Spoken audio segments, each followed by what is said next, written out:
Bismillahirrahmanirrahim. Dear students, this is your teacher Yasir Khan and you are watching me on my YouTube channel Learn with Khan. Hopefully you all will be fine, doing well, learning a lot from the videos that we have uploaded on our YouTube channel. Accounting lectures, this is journal. We had discussed introduction of journal in the previous lecture. What's the format of journal and the terminology relevant to journal that has been explained in the previous lecture. Our today's lecture is illustration of two problems. हम वो दो problems का solution आपको illustrate करेंगे, आपको journal में लिखना आएगा. इससे पहले जर्नल के इंट्रोडक्शन से पहले जो दो लेक्चर्स हुए हैं, process of making journal entries, they are very much important, वो बहुत ज़्यादा अहम है. उनको लाजमी तौर पर देखें. जिन लोगों ने उनको लेक्चर्स को नहीं देखा हुआ वो लाजमी देखें. उन लेक्चर्स के अंदर जर्नलाइजिंग का सारा प्रोसेस एक्सप्लेन कर दिया गया है स्टेप्स के ज़रिए. आईकॉम के स्टूडेंट्स, वो चाहे जो है वो सोहेल अफजल की बुक पढ़ रहे हों या चौधरी हनीफ की बुक पढ़ रहे हों या इसके अलावा भी अगर कोई और बुक उनके पास है, अभी जो हम दो प्रॉब्लम्स इलस्ट्रेट करेंगे इससे वो इस काबिल ज़रूर हो जाएंगे कि वो अपनी बुक के क्वेश्चंस सॉल्व कर सकें. या जो है वो जो हमने दो पहले लेक्चर्स दिए हैं process of making journal entries के ऊपर, वो उनको लाजमी तौर पर देख लें ताकि उनको वो जर्नल एंट्री करने का प्रोसीजर आ जाए. बीकॉम वाले जो स्टूडेंट्स हैं वो भी जो भी बुक पढ़ रहे हैं, सोहेल अफजल की book, I recommend the book of Sohail Afzal to the students of BCom and ICom and BS commerce initial stages. ये लोग उसी बुक से इतना वो बेसिक वो सीख सकते हैं कि वो आगे चल के उनके काम आता है. तो आप ये वाली बुक ख़रीदें, उसके ऊपर जो प्रॉब्लम्स दिए हुए हैं उनको हल करने की कोशिश करें. अभी दो क्वेश्चंस की इलस्ट्रेशन मैं आपको देता हूँ, हल करके देता हूँ क्वेश्चंस, आप उनको समझें, उसके बाद फिर आप उसके मुताबिक क्वेश्चंस हल करिएगा. अब हम इन एग्जांपल्स के ऊपर देखते हैं. इन एग्जांपल्स की जो फ़ाइल है सॉल्यूशन की वो डिस्क्रिप्शन में ड्रॉपबॉक्स की फ़ाइल मिल जाएगी, उसका लिंक दिया होगा, आप वहाँ से इसे डाउनलोड भी कर सकते हैं. अभी लेक्चर में समझ लें इसको कि किस तरह से आपने इन एंट्रीज़ को लिखना है. वहाँ से आप डाउनलोड करके फिर इन दोनों क्वेश्चंस के सॉल्यूशन को देख सकते हैं. Record the following transactions in the journal of mister Adnan. ये कुछ ट्रांजैक्शंस दी हैं, इनको मिस्टर अदनान के जर्नल में हमने रिकॉर्ड करना है. 2018 मई 1 है. Business started with cash rupees 9 lakh, 9 lakh रुपए कैश से कारोबार का आगाज़ किया है. 3 मई को good sold to M Ilyas, 30,000 की इलियास को चीज़ें बेची हैं. तो एम इलियास को चीज़ें बेची हैं, कस्टमर का नाम दिया, लफ्ज़ कैश नहीं दिया, ये उधार लेन देन है. फिर और 6 तारीख को यूँ हुआ है कि goods purchased from Waqas for cash rupees 20,000, 20,000 रुपये कैश पे मिस्टर वकास से चीज़ें ख़रीदी हैं, माल तिजारत ख़रीदा है, लफ्ज़ कैश भी दिया हुआ है, ये नकद लेन देन है, ये 20,000 का लेन देन है.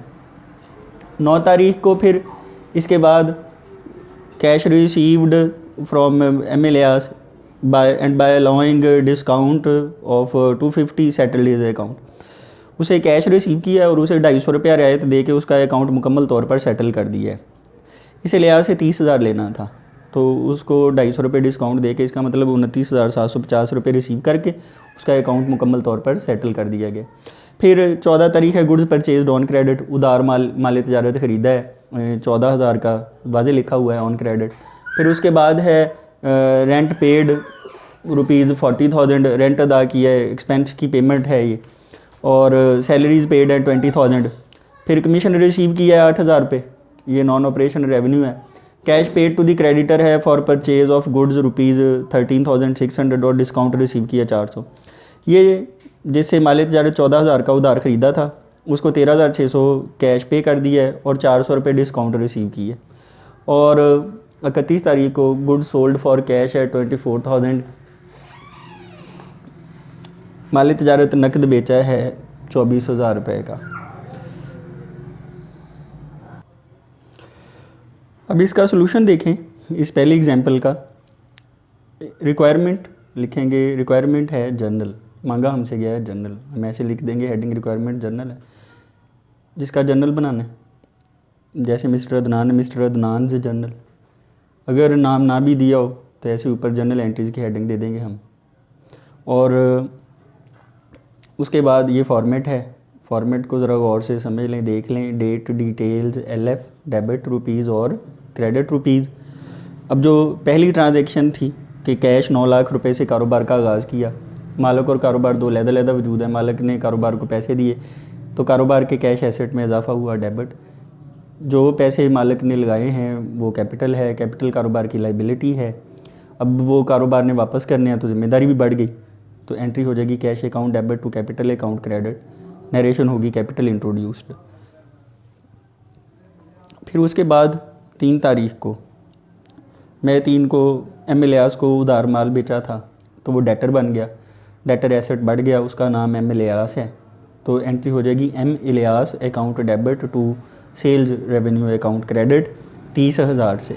नरेशन सिंपल सी, गुड्स सोल्ड ऑन क्रेडिट, बस इतना ही लिखना है। उधार माल जब भी बेचें, जिसको भी बेचें, गुड्स सोल्ड ऑन क्रेडिट।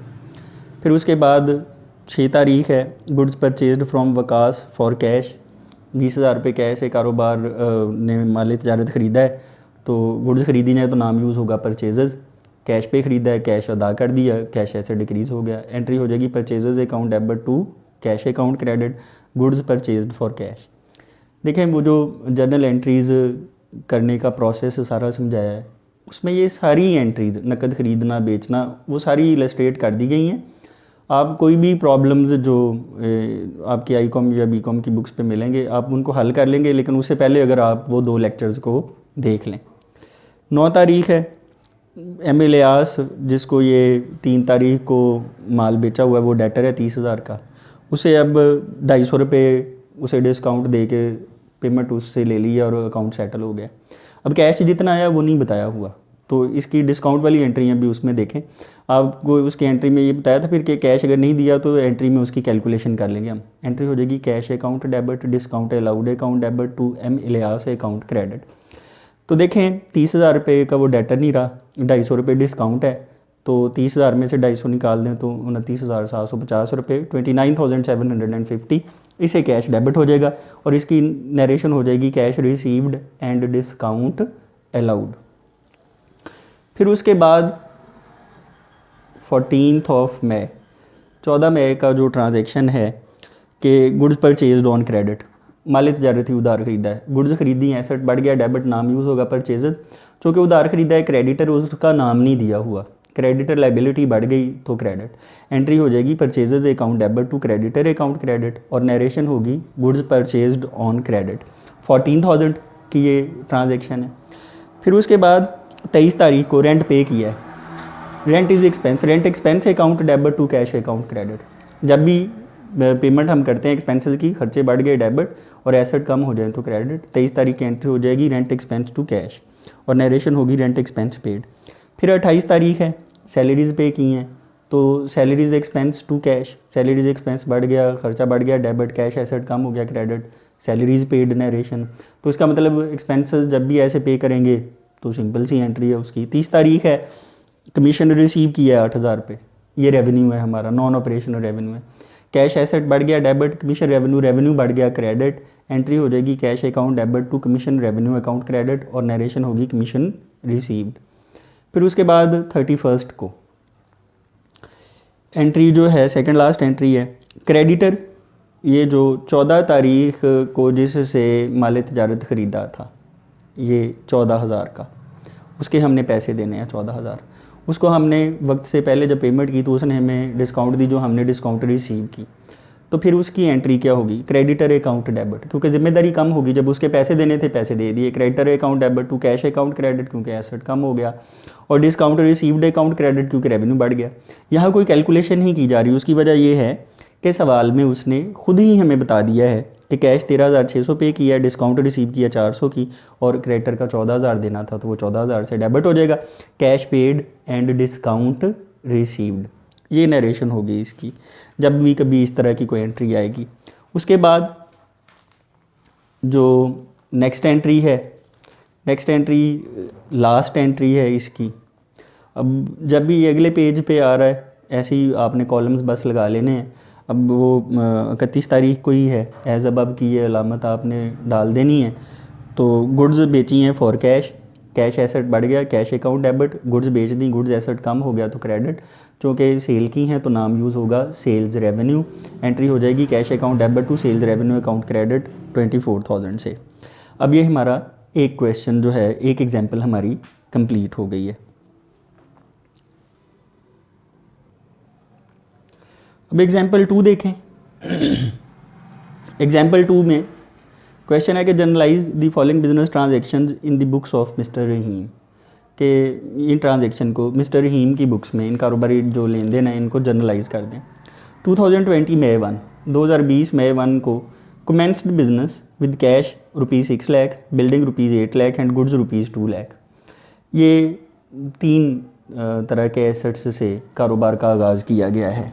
फिर 6 तारीख हुई तो प्लांट परचेज़ किया है फॉर कैश 3 लाख का, प्लांट फिक्स्ड एसेट है, ख़रीदा है, फॉर कैश ख़रीदा है तो इसका मतलब नकद लेन देन है ये। 8 तारीख को फिर यूँ हुआ कि गुड्स परचेज़ किए on credit from Rizwan ₹60,000, on credit भी आ गया, सप्लायर का नाम भी आ गया, ये इसका मतलब है कि उधार लेन देन है। 11 तारीख को गुड्स सोल्ड ऑन क्रेडिट, बड़ा वाज़े लिखा हुआ है कि ऑन क्रेडिट उधार ही बेचा है 80,000 का। 14 मई को goods given as free samples, 8400 के फ्री सैम्पल्स दे दिए हैं। फिर 18 तारीख को गुड्स डिस्ट्रीब्यूटेड एज चैरिटी, 600 रुपये की चैरिटी के तौर पर दे दिए हैं। फिर 21 तारीख को गुड्स विदड्रॉन बाय ओनर ₹1000, 1000 रुपये की मालिक ने विदड्रॉ कर लिए हैं कारोबार से, तो वो अपने यूज़ के लिए हैं, इसका मतलब है कि वो ड्राइंग्स हैं। 24 तारीख को tuition fee of owners children paid ₹4000, 4000 की मालिक के बच्चों की फ़ीस दे दी है, ये भी ड्राइंग्स हैं, ये इन कैश हो जाएंगी। फिर 28 तारीख है इंश्योरेंस पेड, 3000 इंश्योरेंस अदा की है, एक्सपेंस है ये। 30 तारीख को रेंट रिसीव किया है 2000 का, तो एक्सपेंसेस जब पे होते हैं कैश में, रेवेन्यूज जब रिसीव हो रहे हैं तो इसका मतलब कैश रिसीव हो रहा है, और 2000 है ये। 31 तारीख को डेप्रीसिएशन चार्ज ऑन बिल्डिंग 800 रुपये, उस 8 लाख की बिल्डिंग के ऊपर वो डेप्रीसिएशन चार्ज की है। सैलरीज़ पे की हैं 10,000 की। और लास्ट ट्रांजेक्शन है कि goods purchased from mister Salim ₹6000 subject to 2% trade discount, और उनके ऊपर 2% ट्रेड डिस्काउंट है। अब ये क्वेश्चन है आप लोगों के सामने, इस क्वेश्चन को हमने हल करना है। इसका सलूशन अभी मैं आपको कराता हूँ। अब इसमें जो सबसे, जब हम कोई भी क्वेश्चन पढ़ते हैं उसमें बाज़ औक़ात यूँ होता है कि कोई लेन देन ऐसा होता है जहाँ हमें कोई फर्दर कैलकुलेशंस रिक्वायर्ड हैं, कोई चीज़ परसेंटेज में दी हुई है सवाल में, तो जहाँ अमाउंट वगैरह ना दी हो, हमें उसकी कैलकुलेशन करनी पड़े, तो हम फिर, और हमें सवाल पढ़ते साथ ही फ़ौरन ही अंदाज़ा हो जाए कि अच्छा ये चीज़ निकालनी है, तो हम उसकी वर्किंग करते हैं। वर्किंग नोट्स क्वेश्चन के बिल्कुल स्टार्ट पे भी किए जाते हैं और एंड पे भी किए जाते हैं। जहाँ तो क्वेश्चन पढ़ के फौरी तौर पर अंदाज़ा हो जाए अच्छा ये लेन देन है, कोई ऐसे जहाँ कोई आपको इसकी कैलकुलेशन रिक्वायर्ड है तो पहले कर लें, और जहाँ आपको यूँ लगे कि चलें पहले थोड़ा सोल्यूशन उसका कर लेना चाहिए, उसके बाद कुछ चीज़ें क्लियर होती हैं कि ये चीज़ें हमें रिक्वायर्ड हैं, तो वहाँ वर्किंग नोट्स क्वेश्चन के एंड पे आएंगे। ऐसा अकाउंटिंग करते हुए आपको मैं बार बार ऐसी सिचुएशन से गुजारूंगा, कहीं पे वर्किंग पहले हो जाएगी, कहीं पे वर्किंग बाद में हो जाएगी। अब ये क्वेश्चन जब हम पढ़ें तो लास्ट पे आके वो कहता है ट्रेड डिस्काउंट है 2%, तो 2% ट्रेड डिस्काउंट है, रेट ऑफ डिस्काउंट इसका दिया हुआ है, हम उसकी कैलकुलेशन करेंगे। अब अकाउंटिंग रिटन रिकॉर्ड का नाम है, तहरीरी रिकॉर्ड है। ऐसा हरगिज़ नहीं हो सकता कि आप कहें कि ये काम हमने ज़ुबानी कर लिया, ये कैलकुलेटर पे कर लिया और उसके बाद लिख लिया।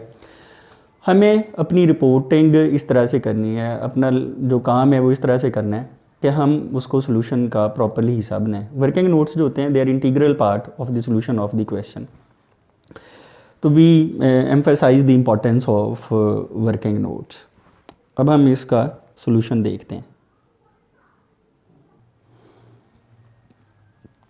इस एग्जाम्पल 2 के सोल्यूशन में फिर सबसे पहले हेडिंग ऐसे हम लिखेंगे वर्किंग नोट्स की, और एग्रीड प्राइस निकालेंगे, और मई 31, 2020 वाला वो ट्रांजैक्शन है जहाँ पे हमें तयशुदा कीमत निकालनी है। लिस्ट प्राइस दी हुई है 6000, ट्रेड डिस्काउंट रेट दिया हुआ है 2%, इसका मतलब है कि ट्रेड डिस्काउंट बन जाएगी 6000 × 2% तो 120 रुपये, तो एग्रीड प्राइस बन जाएगी 6000 - 120 तो 5880, तो ये 5880 रुपये तयशुदा कीमत है, एग्रीड प्राइस। ये इसका वर्किंग हो जाएगी। अब एग्रीड प्राइस आ गई, अब हमें वहाँ पे लेन देन जितने पैसों से दर्ज करना है हमने वो अमाउंट फाइंड कर लिया। रिक्वायरमेंट है सवाल की जनरल, पहले वर्किंग आ गई, वो जो वर्किंग की है हमने वो लिख लिया। अब रिक्वायरमेंट है, रिक्वायरमेंट जनरल है, किसका जनरल है, मिस्टर रहीम्स जनरल, हेडिंग देंगे मिस्टर रहीम्स जनरल। फिर हम पेज पे, अब देखें जब हम फॉर्मेट ड्रॉ करते हैं हमने पेज को मैक्सिमम यूटिलाइज़ करना है, इसके बॉर्डर्स लगाने की हमें ज़रूरत नहीं है। तो ये इस साइड पे भी मुकम्मल, इस साइड पे भी मुकम्मल, डेट का कॉलम छोटा सा है, LF डेबिट क्रेडिट के छोटे छोटे कॉलम है। अब आपके सामने ये करेंसी साइन बड़ा वाजे लिखी हुई है, कोई DR CR नहीं लिखा हुआ, डिटेल्स लिखना है, साफ़ सुथरा करके आपने काम करना है। अब यहाँ पे इसकी जो पहली एंट्री है 2020 May 1, देखें पहले एक लाइन पे ईयर आ जाएगा, दूसरी लाइन पे मंथ और डेट आ जाएगी। 9 तक जो हिंट्स हैं आपने 01, 02, 03, 09, उसके बाद 10, 11 शुरू हो जाएगा। अकेले 1 नहीं लिखना, अकेले 2 नहीं लिखना, 01 साथ में उसको डबल डिजिट करके लिखना है। पहली ट्रांजेक्शन थी कि मिस्टर रहीम ने कारोबार का आगाज़ किया, 6 लाख रुपए कैश लगाया है, 8 लाख की बिल्डिंग है, 2 लाख रुपए की गुड्स हैं, तो ये टोटल 16 लाख रुपए बनता है। अब कैपिटल की देखें ना डेफिनेशन, अकाउंटिंग टर्म्स, जितने भी लेक्चर इससे पहले हो चुके हुए हैं वो सारे 10 लेक्चर्स हैं, वो अपलोडेड हैं चैनल के ऊपर, आप उनको देखें। अगर कोई अब हमें ज्वाइन कर रहा है वो चैनल सब्सक्राइब कर ले, बेल आइकॉन प्रेस कर ले, उसे लेटेस्ट वीडियोस के नोटिफिकेशन मिलते रहें। जो लोग पहले काम कर रहे हैं वो उन वीडियोज़ को अच्छी तरह से, सब वीडियोज़ को अच्छी तरह से बार बार देखें ताकि उनको इन सारे कॉन्सेप्ट्स की समझ आए। एंट्री ये हो जाएगी, cash account debit, cash asset बढ़ गया, बिल्डिंग भी अब कारोबार का एसेट बन गया। गुड्स, मालिक ने गुड्स रख दी स्टोर में कि ये लो काम शुरू करो, अब वो स्टोर में पड़ी हुई हैं, स्टॉक है, वो अब ख़रीदी थोड़ी हैं, हमने तो नहीं ख़रीदी, मालिक ने ख़रीद के दी हैं हमें। तो अब ये याद रखें कि जब मालिक गुड्स आपको वो रख दे स्टोर में, कारोबार का आगाज़ करना हो तो स्टॉक अकाउंट डेबिट होगा, गुड्स का नाम यूज़ होगा stock account. To capital account credit, capital कारोबार की लाइबिलिटी है, क्रेडिट कर देंगे। ये 3 एसेट्स बढ़ गए कारोबार के, ये लाइबिलिटी बढ़ गई, तो ये 16 लाख रुपए, 16 लाख ये बनता है, 16 लाख ये बनता है। अब ये एक कंपाउंड एंट्री है, जहाँ 2 से ज़्यादा अकाउंट्स इन्वॉल्व हों वो कंपाउंड एंट्री है। जितनी भी हमने पिछले लेक्चर्स में, पिछले वीडियो लेक्चर्स में काम किए हैं, कॉन्सेप्ट डिस्कस किए हैं, अकाउंटिंग टर्म्स पढ़ी हैं, वो सारी अप्लाई हो रही हैं। उनको अच्छे तरीके से इन डेफिनेशन को आपको आना चाहिए। कैपिटल इंट्रोड्यूस्ड, इसकी नरेशन बस सिंपल, जहाँ भी कारोबार का आगाज़ हो कैपिटल इंट्रोड्यूस्ड। फिर उसके बाद 6 तारीख है, प्लांट ख़रीदा है फॉर कैश, नकद ख़रीदा है तो प्लांट एसेट बढ़ गया, कैश एसेट कम हो गया, plant account debit to cash account credit 3 lakh रुपए से।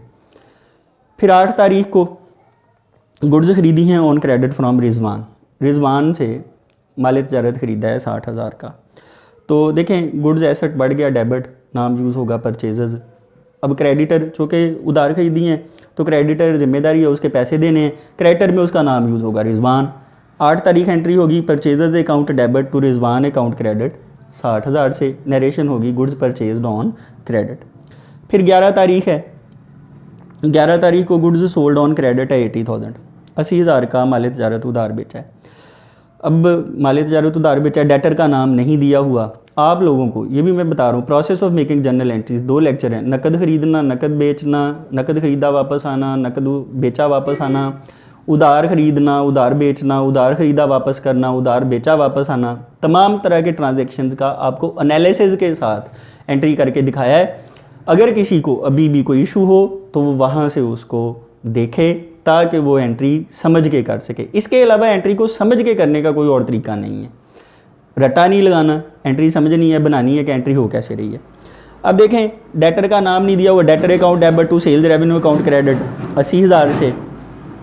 फिर उसके बाद 14 तारीख है, goods given as free samples 8,400 की फ्री सैंपल्स के तौर पर गुड्स डिस्ट्रीब्यूट कर दिए हैं। फ्री सैंपल्स इनडायरेक्ट एक्सपेंस है, सेलिंग एक्सपेंस है, तो एक्सपेंस बढ़ गया डेबिट। अब जो कि गुड्स दी हैं तो गुड्स का एसेट कम हो गया, एसेट कम हो तो क्रेडिट करना है। अब नाम क्या यूज़ करेंगे, परचेजेस, इसलिए कि ख़रीदे हुए माल में कमी हो रही है। ये भी सारे ट्रांजेक्शन मैंने आपको एनालिसिस के साथ एक्सप्लेन कर दिए हुए हैं। Free samples account debit to purchases account credit 8,400, goods given as free samples.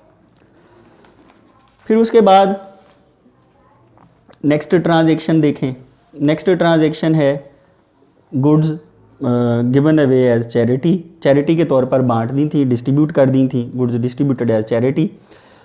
18 तारीख है, बार बार ईयर नहीं लिखना, ईयर एक दफ़ा ऊपर आ गया। उसके बाद मंथ जब तक वो चल रहा है एज अबव, अगर तारीख दोबारा 18 तारीख का ही लेन देन आ जाएगा तो वहाँ भी एज अबव की ये जो अलामत है ये एज अबव कि जो ऊपर है वही यहाँ पे है, वरना तारीख बस बदलनी है, बाकी सारा कुछ ऐसे ही। चैरिटी एक्सपेंस है, चैरिटी एक्सपेंस बढ़ गया डेबिट, और गुड्स एसेट कम हो गया, वैसे ही फ्री सैम्पल्स की तरह। तो गुड्स एसेट कम हो गया, नाम यूज़ होगा परचेजेस, क्योंकि ख़रीदे हुए माल तिजारत को जिसका ये काम करता है उसको चैरिटी के तौर पर बांट दिया। तो charity to purchases 600, narration goods given as charity. उसके बाद 21 तारीख है, 21 तारीख को गुड्स विदड्रॉन बाय ओनर, मालिक ले गया है गुड्स, ये उसका पर्सनल यूज़ के लिए ले गया है, वो ड्राइंग्स हैं। तो ड्राइंग्स की वजह से कैपिटल लाइबिलिटी कम हो जाती है, इसलिए वो डेबिट होती हैं। ड्राइंग्स अकाउंट डेबिट, उसके जो मालिक के साथ हमारे लेन देन है, जो जिम्मेदारी है वो कम होती है, तो drawings account debit to purchases account credit. Goods asset कम हो गया, ड्राइंग्स टू परचेजेज 1000 से, ड्राइंग्स मेड बाय ओनर, जब भी ड्राइंग्स करे तो ड्राइंग्स मेड बाय ओनर। फिर उसके बाद 24 तारीख है, उसके ट्यूशन फ़ी ओनर चिल्ड्रन वो दे दी है। अब देखना वो कारोबार का खर्चा नहीं है, बिजनेस एंटिटी कॉन्सेप्ट के तहत कारोबार अलहदा है, मालिक अलहदा है, मालिक के तमाम ज़ाती काम वो कारोबार के हिस्से में नहीं आएंगे। तो अगर कभी मालिक के ज़ाती अखराजात कारोबार से अदा होंगे तो वो रकम ड्राइंग्स में लिख ली जाएगी, और ड्राइंग्स कैपिटल में से रिड्यूस हो जाती, कैपिटल को कम कर देती हैं, कैपिटल में से माइनस हो जाती हैं, इसलिए drawings account debit to cash asset कम हो गया क्रेडिट, ड्राइंग्स टू कैश 4000 से, drawings made by owner. Drawings की वजह से लाइबिलिटी ऑफ कैपिटल कम होती है, debit to cash account credit. फिर उसके बाद 28 तारीख है, इंश्योरेंस पे की है, insurance expense account debit to cash account credit 3000 से। उसके बाद है रेंट रिसीव किया है 30 तारीख को, रेंट रिसीव किया 2000 रुपये, तो कैश एसेट बढ़ गया, रेंट रेवेन्यू बढ़ गया, कैश एसेट बढ़ गया, डेबिट रेंट रेवेन्यू बढ़ गया, क्रेडिट एंट्री होगी रेंट रेवेन्यू रिसीव्ड। अब 31 तारीख पे 3 लेन देन हैं, ये भी डेप्रीसिएशन भी सारी एक्सप्लेन कर दी हुई है आपको, इसकी कॉन्सेप्ट, इसका डेफिनेशन, इसकी एंट्रीज़ आपको करके दी हैं। ये प्रीवियस लेक्चर्स लाजमी देख लें जिन्होंने नहीं देखे हुए। डेप्रीसिएशन एक्सपेंस बढ़ गया, डेबिट, बिल्डिंग फिक्स्ड एसेट है, फिक्स्ड एसेट कम हो गया, क्रेडिट। डायरेक्ट जो राइट ऑफ होता है, स्ट्रेट राइट ऑफ होता है, उसका ये तरीका है कि ख़र्चा लिखें, डायरेक्ट फिक्स्ड एसेट में से माइनस कर दें। ये तरीका जो है वो ये भी इनिशियल लेवल पे आपको बताया एंट्री करने का। Depreciation expense to building account credit 800 से, एक्यूमुलेटेड डेप्रीसिएशन होती है लेकिन वो ज़रा अगले लेवल पे जो है कराई जाती है, कंपनीज़ उसकी ही एंट्री करती हैं, वो आपको बता दिया जाएगा। नेक्स्ट जब अकाउंटिंग ऐसे ऐसे हम उसमें आगे बढ़ते जाएंगे तो आपको वो चीज़ें बता दी जाएंगी। सैलरीज़ पे की हैं 10,000 की, सैलरीज एक्सपेंस है, एक्सपेंस बढ़ गया, डेबिट, कैश एसेट कम हो गया, क्रेडिट, नरेशन होगी सैलरीज पेड। उसके बाद 31 तारीख को ही, अब देखें ये एज अबव ही चल रहा है 31, तो ये मंथ के लिए, मई के लिए, तो चूँकि डेट 31 ही है एज अबव, फिर डेट 31 है, मंथ भी वही है, डेट भी वही है, तो फिर एज अबव। ईयर बार बार नहीं लिखना, ईयर एक दफ़ा बस आपने लिख दी है। उसके बाद गुड्स खरीदी हैं मिस्टर सलीम से, तो देखें ट्रेड डिस्काउंट, कैश डिस्काउंट पिछले क्वेश्चन में, पिछली एग्जांपल में आपको बताई वो अलाउड थी, डेबिट हो रही है, रिसीव्ड थी, क्रेडिट हो रही है। ट्रेड डिस्काउंट के बारे में आपको बताया है कि अकाउंटिंग बुक्स में ये रिकॉर्ड नहीं होती, तो इसकी कैलकुलेशन हम कर चुके हैं। 6000 का माल उसे 2% डिस्काउंट पे 5880 में बेचा। अब देखें वो कैलकुलेशन वो हम इस क्वेश्चन के स्टार्ट पे वर्किंग में एग्रीड प्राइस की कर चुके हैं। Purchases account debit to Salim account credit 5880 entry हो जाएगी। ट्रेड डिस्काउंट ना डेबिट हुआ ना क्रेडिट हुआ, इसका मतलब अकाउंटिंग बुक्स में रिकॉर्ड नहीं हुआ। नरेशन हो जाएगी goods purchase on credit subject to 2% trade discount. अब ये क्वेश्चन कंप्लीट हो गया, इसको आप ड्रॉपबॉक्स की फ़ाइल से डाउनलोड कर लें, अपने सामने रखें, इन क्वेश्चंस को हल करें, इनकी मदद से आप अपनी बुक्स से क्वेश्चन सॉल्व करें। उम्मीद है वो हल हो जाएंगे, आपको इशू नहीं होगा। उम्मीद है आपको समझ आ रही होगी, और अगर समझ आ रही है वीडियोज़ को लाइक करें, इन पर कमेंट्स दें, अपनी सजेशंस दें और इसको शेयर करें, चैनल सब्सक्राइब कर लें, ज़्यादा से ज़्यादा लोगों को बताएं, काम करें अच्छा ज़्यादा से ज़्यादा। हम इंशाल्लाह नेक्स्ट अब लेजर के ऊपर 1-2 लेक्चर के बाद हम नेक्स्ट किसी अच्छे चैप्टर के ऊपर और बड़े चैप्टर के ऊपर, कैपिटल रेवेन्यू के ऊपर या बिल ऑफ एक्सचेंज के ऊपर मूव करेंगे। Thanks for watching this video, happy learning, thank you.